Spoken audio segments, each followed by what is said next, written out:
Content strategy involves testing and learning from what works. This is where A/B split testing comes in, helping you optimize your content messages.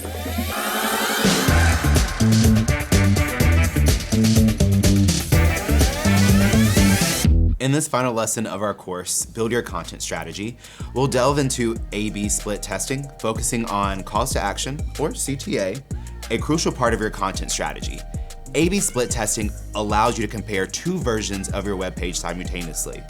It's a straightforward way to identify what works best and adapt your approach efficiently, avoiding potential lost leads. A CTA is the action you want your audience to take after consuming your content. We talk about this all the time. It could be to like a post, share it, book a session, or register for a discount. Whatever it is, it needs to be purposeful and targeted. This is where A/B testing comes in. In our sample editorial calendar, you'll find a section for your chosen CTA for each piece of content. This helps to define your desired outcome. CTAs vary with the platform and purpose. For example, on social media, you might want a like, share, or enter a contest. For a blog post, you might want a comment, a booking, or an email subscription. That's right, A/B testing is particularly useful for evaluating the effectiveness of different CTAs. Although you might feel confident about your CTA choices, remember, audiences can be, well, unpredictable. A/B testing allows you to quickly gauge the better performing CTA and make necessary adjustments. A/B testing typically involves creating two separate pages and displaying them to different sets of visitors. You can use plugins or analytics to measure the conversion rates on CTAs and compare results within a day.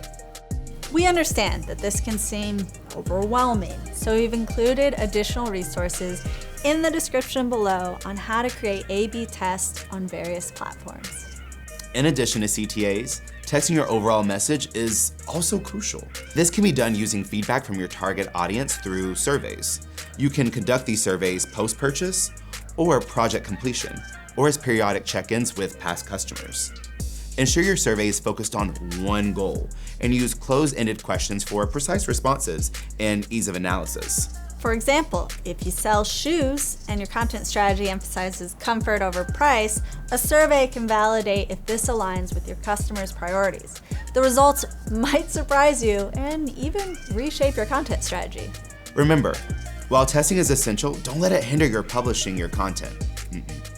At some point, you need to put your content out there, analyze its performance, and create more targeted content based on those insights. I love that advice. And as we wrap up our course on Build Your Content Strategy, head over to the last lesson to review the main takeaways and outline the actionable steps you need to take.